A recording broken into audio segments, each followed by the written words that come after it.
Et si je te disais que le Massa n'est pas né d'une célébration, mais d'une crise profonde des arts africains? On connaît tous le Massa comme un grand rendez-vous culturel à Abidjan. Mais peu savent qu'avant d'être une scène, c'était une réponse stratégique à un problème continental. Retour en 1990, Liège, Belgique, conférence des ministres de la Culture. Autour de la table, un constat brutal. Les artistes africains ont du talent, mais ils ne tournent pas. Ils créent, mais ne diffusent pas. Ils existent, mais restent invisibles. Pourquoi? Parce que déplacer un spectacle coûte trop cher. Parce que les réseaux internationaux sont mal connus. Parce que les producteurs manquent de formation. Parce que les équipements sont rares, mal entretenus. Parce que l'information circule mal entre le nord et le sud. Le problème n'était pas artistique, le problème était structurel. Et ça, c'est plus grave. À ce moment-là, l'Afrique prend une décision, arrêter de subir et commencer à structurer. En 1990, les ministres recommandent une politique globale d'appui aux arts vivants. Pas un festival pour faire joli, non.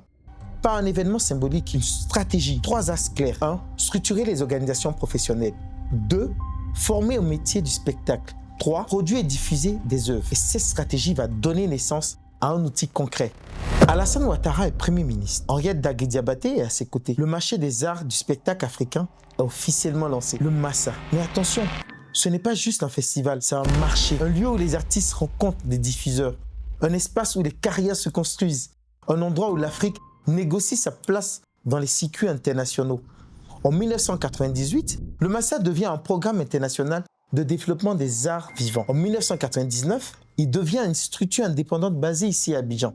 Et ça, c'est puissant. Parce que pour la première fois, l'Afrique décide de structurer ses arts depuis l'Afrique. Comprends bien ceci, le Massa n'est pas né pour divertir. Il est né pour corriger un déséquilibre économique.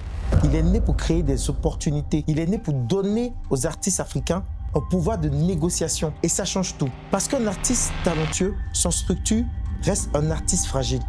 Mais un artiste talentueux, dans une structure organisée, devient une industrie. Voilà pourquoi le Massa est stratégique. Voilà pourquoi il est politique. Voilà pourquoi aussi il est économique.